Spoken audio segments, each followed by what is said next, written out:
Hello, everybody. Welcome to this webinar that we're having where we're featuring the new Sony A7 IV. Super excited to have you here, Dennis. Thank you so much for coming. Thank you for having me. I'm so excited for this product. It's super nice to announce it. Everyone has been waiting for this camera since 2018. So I'm stoked to show it today and present this awesome camera. Yeah, it definitely has been a lot of questions or wanting to, because I know the A7 III, its predecessor, was definitely something that was a forerunner in its field, and even with digital cameras, Sony has definitely put the bar pretty high. So we're excited to really show this one and show the upgrades that are available. It is definitely a whole new camera. So we're excited to show that, guys, to you. First, before we get started, just to allow people to really kind of get on this link and join us, I just want to share a little bit shortly about who we are as Scandinavian Photo. And we are here to provide products as well as solutions for your creative needs. And that can be within photo, within video, within sound, whatever you have that you need to be creative with, we're able to provide the products and the things needed to make that a reality.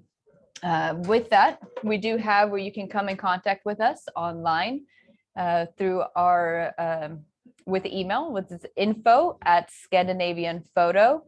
And then depending on which country you're in, if you're in Norway, it's .no. If you're in Sweden, it's .se. If you're in Denmark, it's .dk.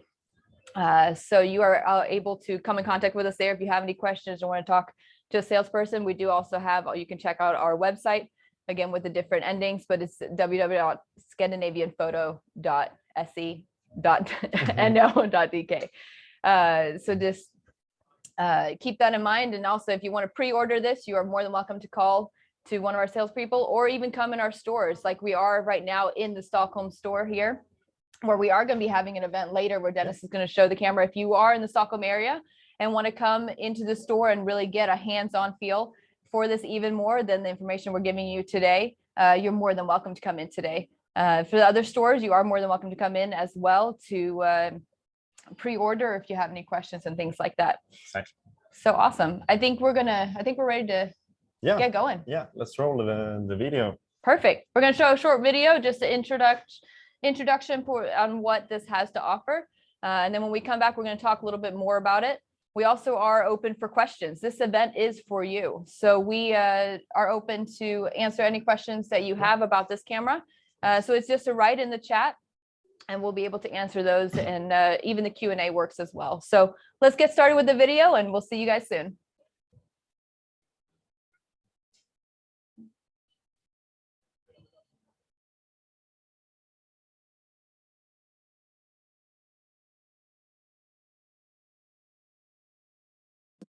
Alpha.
welcome back. Thank you guys for again being here with us. We're super excited. Let's dive into this camera. I know the video showed a little bit. I think just holding, when I first got to hold it, the camera body is very much like the pro cameras that you guys have released recently. Yeah. Even with the grip, how it's a lot deeper, so it's nicer to hold. But even I've seen like the buttons here and things like that. Would you like to expand on that a little bit? Yeah, of course. We have a enhanced grip, so you have a larger grip, as you said. So it's very similar to the A7 IV camera. You can also see the recording button is on top now, and the EV dial, it's a bit new. It's the first camera with no numbers on the EV dial. This is because you can now customize it to whatever you want. So you have 14 different things that you can put on the wheel instead of EV. So you can have your ISO or whatever you want. Apart from that, we have flip out screen, of course. That's good. You have also a new, completely new dial on here, because you can't find the video, SNQ, or photo modes, because of now it's here. So it's much easier to switch between film and photo. And that's even new from the A7S III. Yeah, it's the first camera with it. That's awesome. It's the same with the EV dial, and the first camera with no numbers, so you can customize it to whatever you and want. that's for EV, it's exposure value. So before it was with the +1, +2, things like that. But now you can really make it your own camera or make it the best for you. So I think that's really awesome that you can customize it on such a greater level. And a great feature with this dial is that you now have two function menus. So when you are on the photo mode, you have functions for your camera settings or photo settings, and when you switch on to video, you have your video settings. The same thing if you put your photo on Super 35, for example, and switch to video, you have your latest video settings on the camera in advance. So the camera remembers that. So it's it's a pretty new feature for this camera. So it's good. I think that's a really good point. I mean, as far as even because this is supposed to be a hybrid, I know the A7 III was really advertised as a hybrid, especially with the autofocus, things like that, that you can do still video, but you can also do photo. Yeah, of course. And I think that's what the continuation of this camera, or the release of this camera, it is really trying to keep that hybrid feeling, I guess, or where you're able to do photo and video. And I think what you've just described, that it saves the settings, is even furthered that even more, that you are able to do video and be able to have those settings that you want, switch to photo, and if you want to switch back, they're all the same. So it's just push play. So I think that's great. Yeah, it's super good. A great feature. And of course, this screen, always tilt screen, is awesome. Yeah. A little bit, definitely a huge upgrade, I think, from its predecessor. Yeah, exactly. A7 III. Yeah. Nowadays, I think everybody needs the tilt screen. So that was good. That was put in there. Perfect. Again, I want to remind everybody that you guys can ask any questions in the chat. I'm going to take up a few questions here that I think is kind of general, that everybody has on their mind, but as soon as you guys have any questions, we'll make sure to answer those as well. So just want to encourage you guys to keep, we have the chat going here as well. First, I guess we've touched on it a little bit, but I think with Sony is very good at just like being the forerunner in camera, or especially digital cameras. I know the A7 III was such a forerunner with the autofocus, and how, with locking in on the eye, and giving even other manufacturers and cameras, this is the goal. This is what we have to produce to be able to compete, or be able to really, I guess, set the standard for what it is. And I believe with this one too, how is it? I know autofocus was such a big thing with A7 III. How is it with the A7 IV? Are there any updates, or what's going on with that? Of course, it's updates. The A7 Mark IV has a new processor, and it has a new sensor as well. But the processor is the same as the A7S Mark III and the A1. So you have a completely new autofocus system if in comparison to the old one. Okay. So it's much faster, and then the readout speed is on a new level. It's super good. And with the readout speed, you mean how it follows, or what is? Yeah, exactly. Like you saw in the video earlier, it's 10 frames per second in burst mode, but those 10 frames per second, the autofocus and the AI focus is so good, so it follows the eye in every shot. Wow. Apart from that, you have now eye autofocus on birds, animals, both in video and photo. So it's the first camera to have eye autofocus on birds at video as well.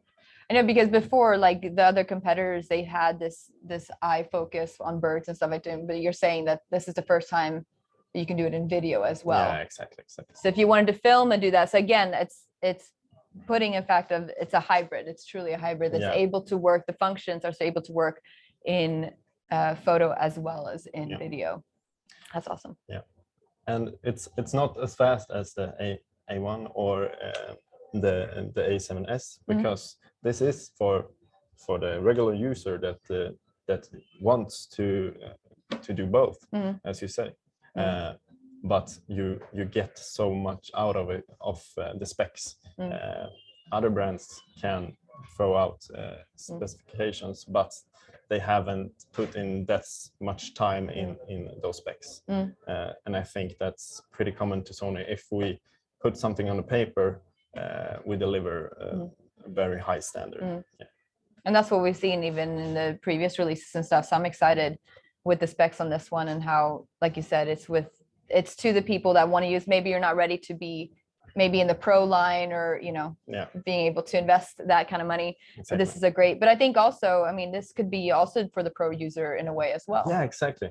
It's a super good camera for the pro user, because you have functions like S-Cinetone that is the same on the S3, for example. So if you want a second camera when you film, you can use this as from another angle, or whatever you want, because it's so similar to the flagship cameras. So it's a very nice complement to those cameras. That's awesome. I think even like when I was holding and stuff, where the buttons and things lay, that it is so much like the pro cameras.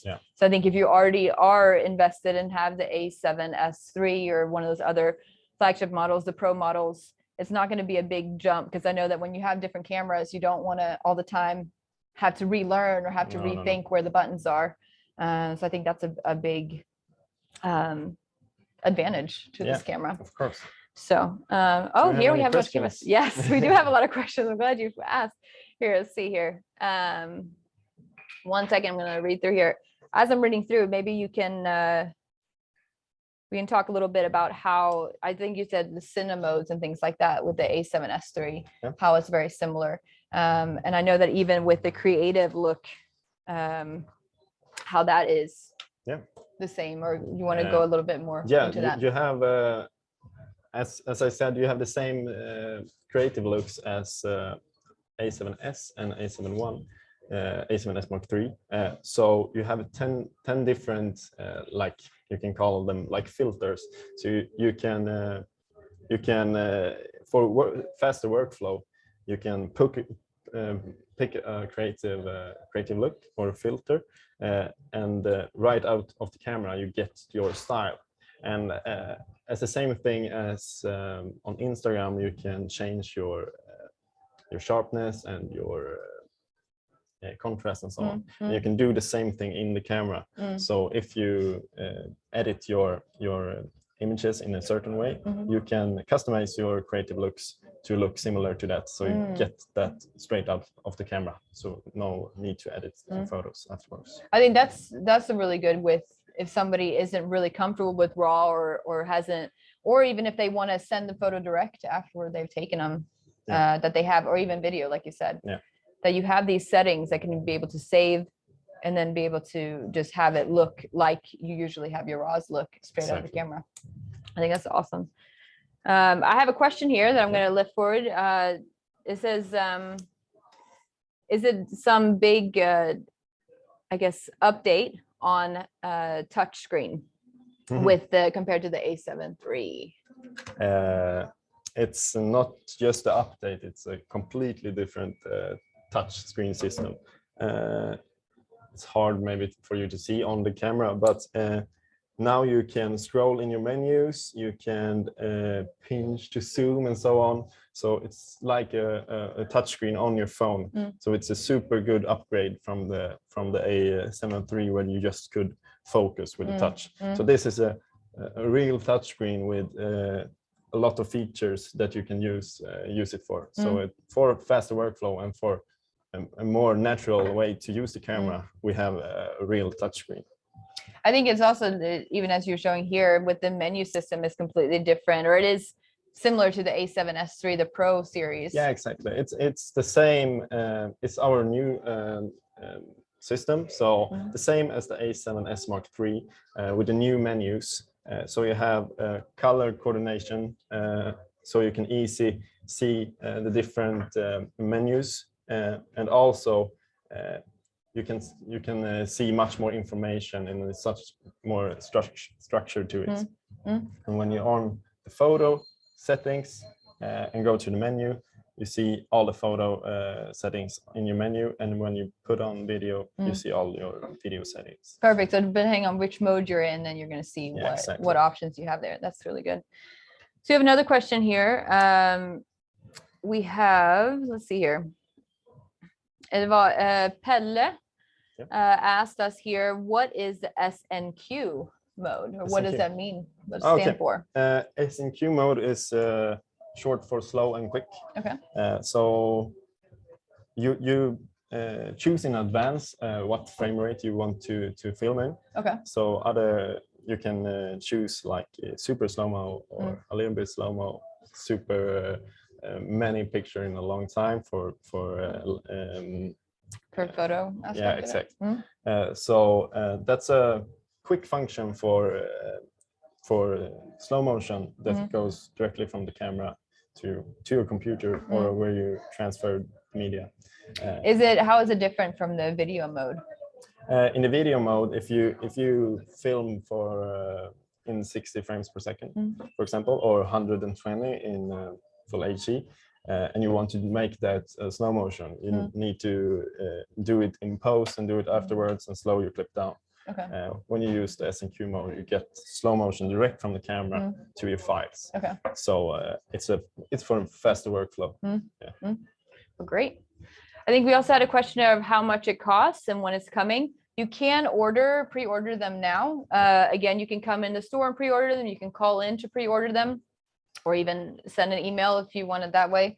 But as far as the cost, maybe my colleague can help us out exactly if there is a cost even that has been decided. Do you know the cost? 29 in Swedish crowns, I know. Okay. Okay. 29,990 okay. in Swedish crowns, and that's just the camera. Then it's you can buy it as a kit as well. Okay. I don't remember the price in my head, but you can see it on Scandinavian Photos. Perfect. So sorry. Webpage, yeah. Great. So we have that, and then of course wherever you find yourself, you can find it on our Scandinavian Photo. If it's in Norway or Denmark, we'll have the prices there for you as well. Let's see here if we have any more questions here before we go on. I think that's all that we have right now for the questions. Again, you guys are more than welcome to ask anything else. I want to talk a little bit about live stream, because live stream is very important nowadays. I mean, everybody wants to live stream. Everybody has Zoom meetings and things like that. Exactly. And I think before, when this really wasn't a priority, it's been very, it's very complicated to actually live stream. Can you just tell us a little bit more about live stream or even Bluetooth connections, how this camera is really when COVID hit, Sony's eyes opened, and they understand that live stream is super important in your cameras. All of Sony cameras, you need some sort of a live stream solution, because it's a step to buy a capture card and have a setup with the OBS or something, and it should be easy. So the first thing we did was create an app that called Imaging Edge Webcam. And then you just connected your camera via USB, and you got full HD video out of your camera. Okay. The bad thing was you didn't get the sound if you have a Sony microphone on it. So what we have done now is one step further, and now you can have via cable. When you plug it into the computer, you can pick live stream or viewing mode, and then you will get you can get 4K out of this camera, 4K 15 frames per second, or if you want full HD, you get more frames per second, of course. So that's a super easy solution. Just plug in and go. No need for capture card or adapters or anything like that. So just your USB-C cable to the computer, and you will get the live stream. So you don't even need the program anymore. No program. You just need to pick the setting on the camera, so the computer knows what you want to use your cable for. That's good. Yeah. How about, if I want to connect, now it's also with Instagram and everything, we need to connect it to our phones. How is that? Before we used the Wi-Fi to transfer our photos via the Imaging Edge mobile app. But now we have the Bluetooth mode much more developed. So now you can just connect it once, and the camera will remember your phone.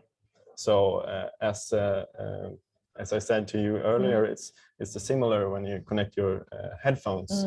That when you like put, AirPods or anything like that. When you put them on, they connect automatically. So it's the same thing with the A7 IV. So that's a very big, it's a big improvement. Yeah, big improvement. Wow. Super nice stuff. It's like needed nowadays, but it's so awesome that Sony has really taken the time to listen to its customers, and I think really figured out the needs of its customers or of people, especially nowadays with streaming, with connection and things like that. And with autofocus, there's so many more, I think, quicker situations that you find yourself or wanting to capture. So I think, again, Sony is one of the forerunners in this digital camera world. So again, we're super excited about this.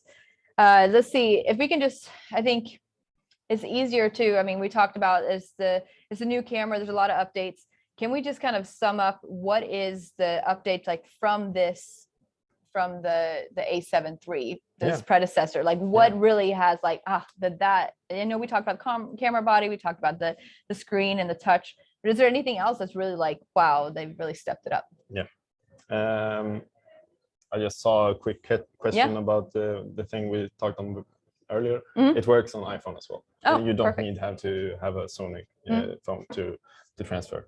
So that's of course, that's good. But we haven't mentioned that it's a completely new sensor. It's 33 megapixel sensor, a CMOS back illuminated sensor.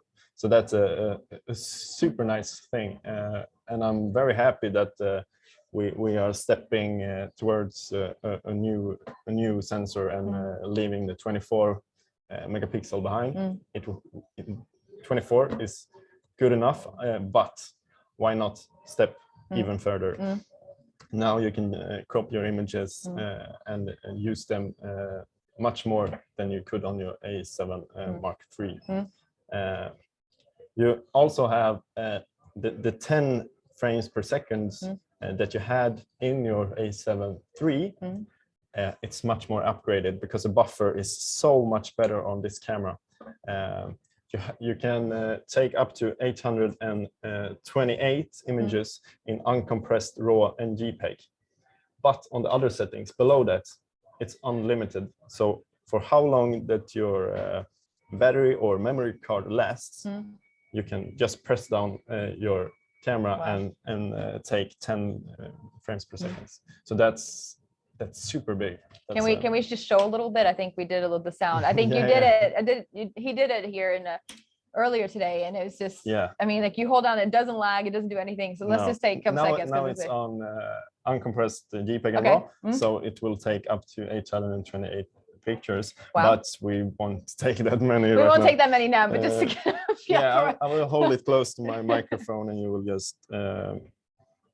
I will just switch it to photo mode. That's important too. it's a good thing to hear your camera that you want to buy, because I know a lot of photo geeks love the shutter sound. That's really nice. Yeah.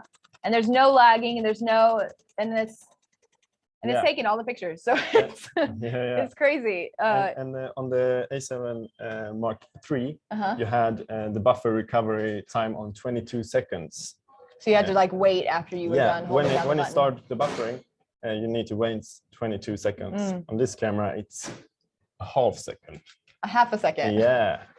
So, a little bit of improvement there, definitely. That is, I think that is a huge 0.5 upgrade. seconds. So then you can Burst access recovery. the menu and stuff before, because I know before it was kind of like you had to, after you had those long shots, that you had to like wait, sit around a little bit, Exactly. kind of like dial up. No, it wasn't that long, but still. No. You know? Yeah, but it's a camera from 2018, and it's a super good, and still today it sells like crazy. Definitely. But if you compare it to the not R4, the A7 IV, it's a so big step. It's kind of in its own class, or it's really kind of done those upgrades that are needed maybe for 2021. And maybe a good thing to mention, why it can manage so good buffer is because on this camera you now have CFI express card slot, as well as 2 SD card slots as well. So you have on the slot 1 you can put the CFI express and the memory card as well. So you can put 2 different cards in one at a time, of course. But and that's from your pro cameras as well, isn't that correct? Exactly. So that's a lot of things we have borrowed from our our pro cameras, and it was the same thing when we released the A7 Mark III. We borrowed a lot of the autofocus, persona, and so on from our top cameras. But since 2018, it has happened so much. A lot has happened. From that our other cameras have released, and as much as we can, we put in this camera. So if you have a A1 or a A7S Mark III, you will recognize it a lot in this camera. I think that's really nice of like Sony, again, to be able to think about the people that maybe aren't ready to take that professional or like really invest that kind of money, but they're able to make these features available to anybody. I mean, that's a very reasonable price on this for exactly what you're getting. I think it's really awesome, all the features and things, and even like you said, live streaming, things that are really needed for 2021 in the camera world or in the digital creative world. This camera has, which is awesome. I'm going to just check if anybody has any more photos here, or any more questions. I mean, camera photos. Yeah, we talk a lot about photos. So. Yeah, exactly. Let's see here. So it says here from Torbjörn, it says, from a user who hasn't taken the step up to A7, what kind of lens mount does it have? That's a good question. Sony cameras, all our cameras right now has the Sony E mount. So if you have an APS-C camera from Sony, or if you have a full frame camera, you have the Sony E mount. And in that family, we have over 60 lenses. We release so much lenses, so I can't the exact number, but it's around 60 lenses. So that's a super good thing. And you can, if you start investing in a Sony camera that's a little bit cheaper, maybe on the APS-C side, you can use those lenses on your full frame camera if you step up. We have the Super 35 or APS-C mode in your camera, so you get a 1.5 crop in your camera when you turn on the setting, and you can use your APS-C lenses on this as well. Because then you don't get the black circle around it. It gets the right size. That's awesome. Very cool. Let's see here. I don't see any other questions right now, so we're gonna look at here. Let's talk about a little bit about video and like the settings that are available in this camera compared to the A7S III. Yes. So in 30 frames per second, you have 4K oversampling. Okay. So what does that does it mean it has a sharper image, or what is oversampling? It means that it records 7K. Okay. So it's a huge file, and it compresses it down for 4K. Okay. So the 4K is super crisp and super good. So in comparison for the A7 III, that it was from 6K down to 4K. Okay. So that's a step up. Also, you have 4K 60p in this camera in Super 35 mode. So it's a camera that you have a lot of video settings that you recognize with other cameras as well. And the 4K resolution is also, or the 4K 60p is also compressed from, I don't remember if it was 6K or 5K. Yeah. Okay, so still it creates a yeah, sharper image. Yeah, than exactly. It's what yeah. So you can just record 4K and say we have 4K, but you can have better 4K, of course. So other 4K is very crisp and very detailed. So it's yeah, it's a super thing. I've been talking about like details as well with this. I know Sony is also very good with low light situations. Yeah. How does this camera do in low light situations and ISO? Is there an upgrade in the ISO compared to the A7 III? What does it look like in that sense? I can imagine that some people are thinking, oh, you have a large sensor, it will be bad, super bad in low light, but of course not. I have seen some tests comparisons to our other Sony cameras and competitors as well, and it performs super well in low light as well. It's a lot of videos really out right now because we have borrowed out so many cameras to our ambassadors that have done honest tests. They don't get any money or so on.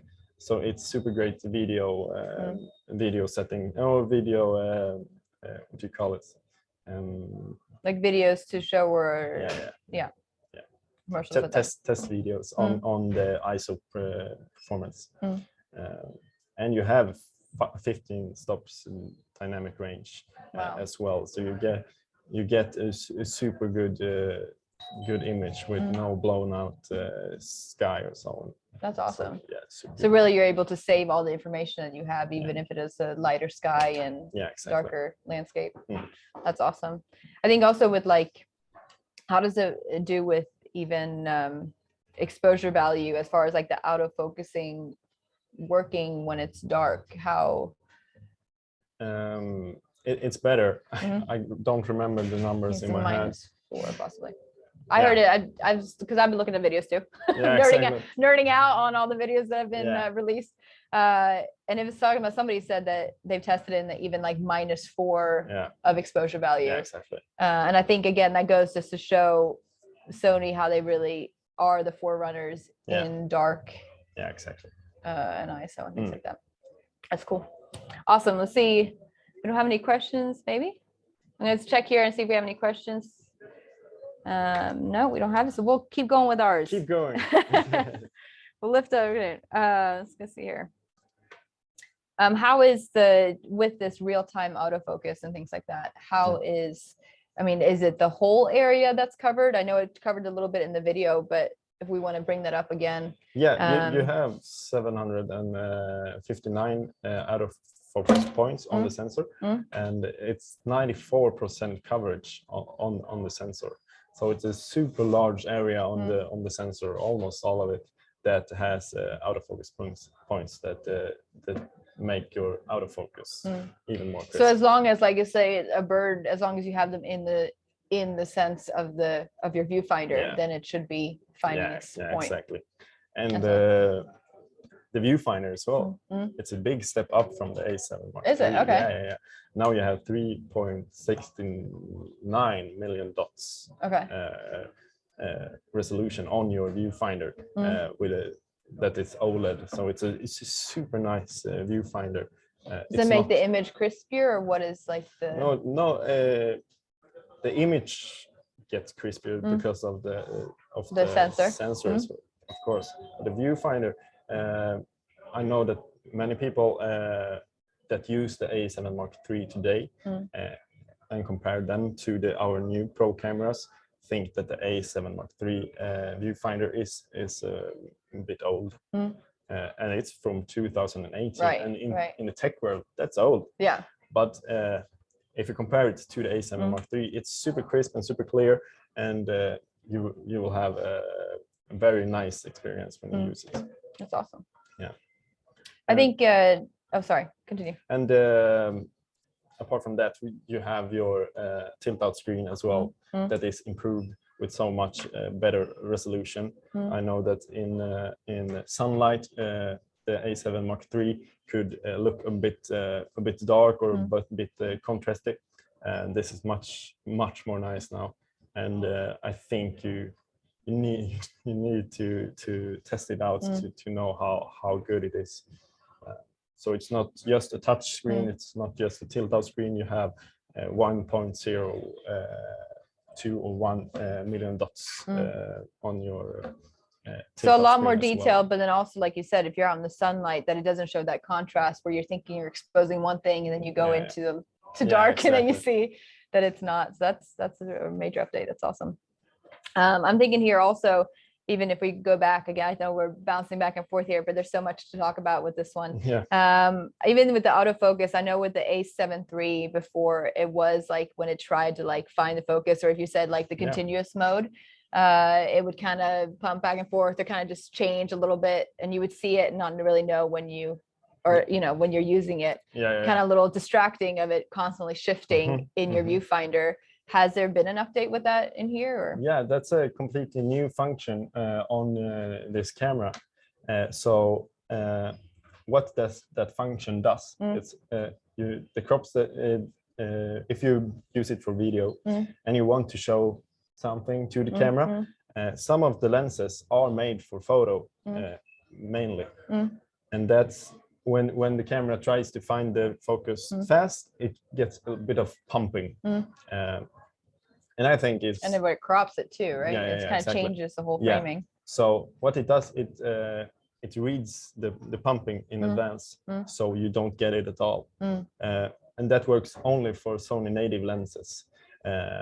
So it's a very big step in the video world. And for people that use social media and YouTubers and so on, and they don't want that in their videos. They have put the frame exactly, every detail, every detail, and they don't want the image to be moving. Yeah, that's awesome. And that's what we're talking about too. It's called breathing compensation, and that's like first, I think if I read right, that Sony is the first one to come up with this solution, because that has never been really addressed of how to solve this issue. But like you said, more now with YouTubers and things like that, that you are showing products a little bit more in front of the camera or wanting it to shift focus. And it can be in other solutions or other things as well. It's not just a YouTuber function. It's a video. Professional video. It was just an example. It's for a video overall. If you want your camera to be still and you have it on a tripod, you don't want the picture to be pumping. So that's or changing the framing in any way. Exactly. But that, because you said it's a new function here, is that function going to be available to even A7S III, or how is that? Yes, it will be updated. So you will, if you have an A7 S Mark III or A1 or something, it will be an upgrade function, and like with firmware update. And Sony's firmware updates is completely free and super easy to do. You just visit the site and you see your update, you download it, and it's done. Perfect. So if you've already invested in one, you're not missing out on this function. This is revolutionary, definitely in, again, the video world of digital cameras. And if you have a better camera or pro camera, and you want to again have this as your second camera, that's another way that they can both communicate and be the same camera. Let's see here. We're going to hop over to the questions and see if somebody else has any questions here for us. Let's see here. It's from Michelle. She says, can you tell us something about the lens that comes with the kit? There's not a big price difference between the house and the kit. Is it Sony FE 28 and 70 millimeter that comes with the kit? Are you sure? I think it's the 28 to 70. millimeter. I haven't seen the kit. Maybe we can have Sanna or one of our colleagues that are on the train. We got the kit right here. Yeah, exactly. 2870. Yeah, it's a 28 to 70 lens. Yeah, it's a super good all over lens. That's why we sell it with the kit. You have a lens that you can use for most of the things that you like to do. Because it does have like that wide angle, right? And then you can zoom in. If you want exactly. From 28 millimeter up to 70. So you can do it for pretty much everything. So if it's your first system, it's a super good thing to buy the kit because you get it for a little bit cheaper. Otherwise, if you are a YouTuber and want to light small lens, you can buy maybe just a camera house or camera body. Yeah, just the camera body and of course a lens with you because you need to use it. So, and we have released some compact lenses not so long ago that will fit that solution very well. So there's options, and I think even with the kit lens, I think what to keep in mind, yes, it is a really good range. It might not be as light sensitive as one if you were to get like a G Master or one of those, or like the ones that we have here. So that is something, but I believe, like you said, it is a great, if you're switching camera systems, you don't have any lenses, that is a great lens to start off your kit with, because then you can really find out what you like to photograph, what millimeter, what range or you use the camera for. So that is definitely a great thing to consider if you're looking at getting this camera. So let's talk about, again, with connections and video, I think the HDMI upgrade, how does that look? I think you all know that A7 Mark III, for example, have the full HDMI slot, and this camera has it as well. So that's super good if you want to record via a Atmos, Ninja Atmos, for example. We don't know the specs yet because they need to release it, what they can do with the camera. But it's super good for live stream or for just putting out the raw footage and stuff, and the high quality and things like that. High quality. Because I think that would be more like what we talked about before with live streaming. If you're just using one camera, then it's just to plug in the USB and go in with your computer. I think this would be more if like you have multiple cameras, like you're saying, and you're using a picture mixer. More professional setup. It's limited what you can do via the USB cable, of course. As I said, you can get 4K out of that solution, but it's just up to 15 frames per second. So if you want higher quality, you can just use the HDMI, of course. That's awesome. And then that's the most common HDMI, so you don't need an adapter and things like that, which is really nice too. So there, I think it's almost been an hour. Time flies when you're having fun. When you're talking about a great new product. Is there anything else that you feel like we've missed or that you want to mention about this camera? I'm going to give you guys a little bit too. If you have any more questions, feel free to give in chat. We're going to start kind of wrapping it up and seeing if there's anything else that we really want to mention about this. Maybe we can sum it up a little bit. It's an awesome camera, as we said, with 33 megapixel CMOS back illuminated sensor.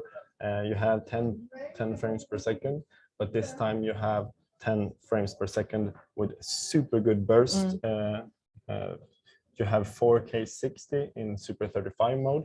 You have 4K 30p over sampled from 7K, so that's super good. We have the new tilt-out screen with the new menus. You have an upgraded viewfinder as well with 3.6 million dots resolution. We have for better workflow, we have some new dials. You have the rec button up here. When you press rec, you will also get a red square around your screen, so you see that you records as the same as the S3. You have your S&Q mode, your video mode, and your photo mode on a fast dial. So if you shoot in dark light or at night, you can switch it pretty fast if you don't know, because up the here, other settings and stuff. up here you need to Yeah. Exactly. The EV die that you can customize, also upgrade.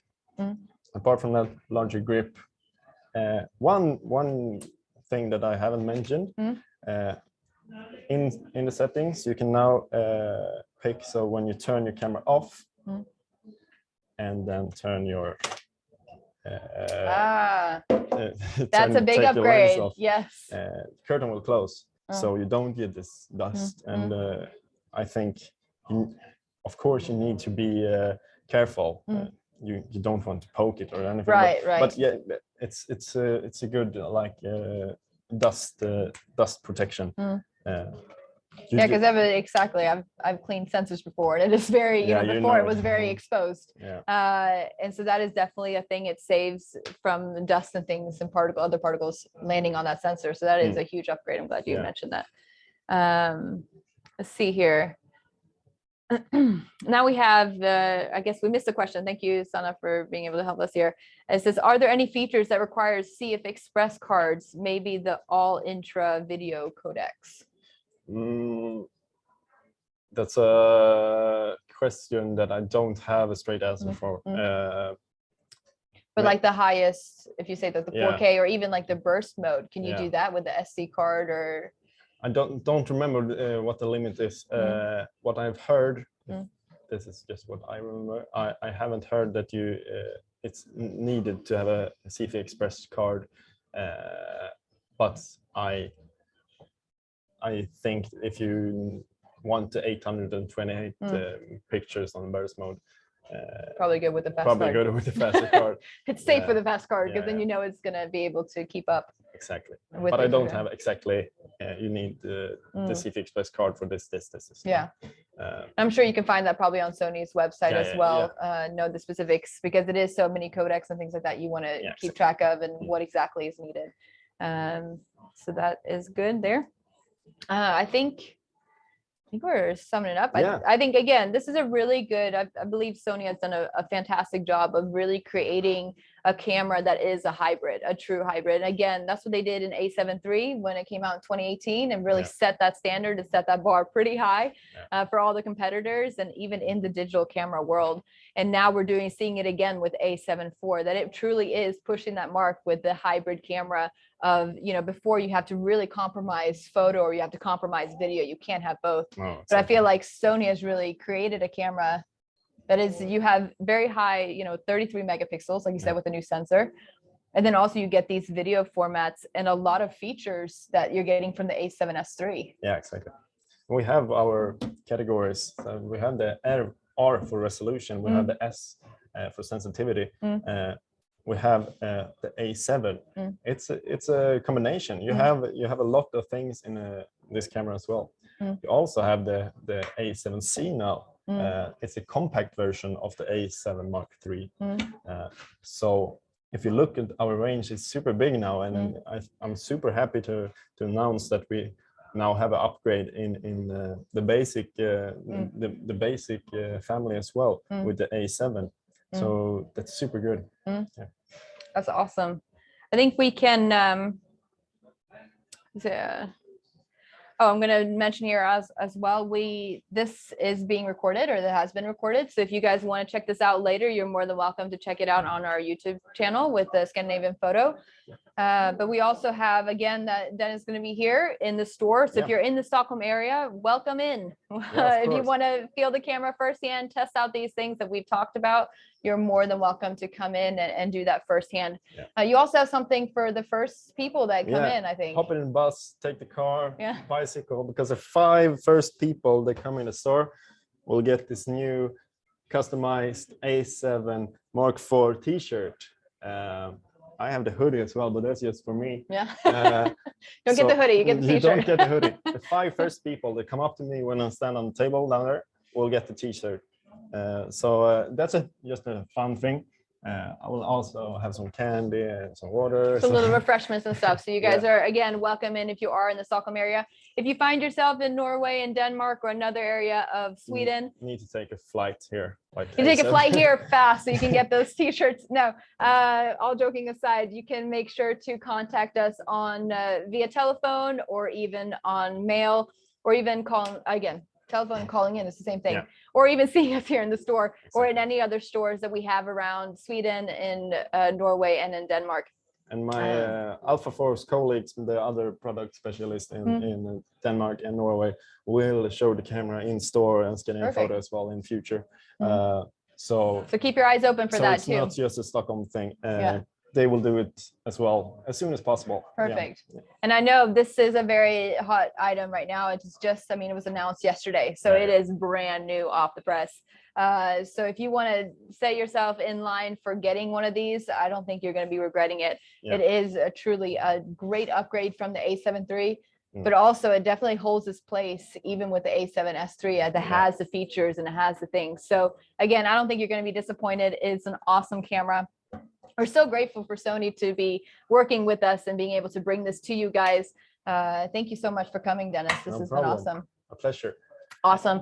I think we don't have any more questions. So again, welcome to pre-order it with us, or just come in and keep your eyes open for other events.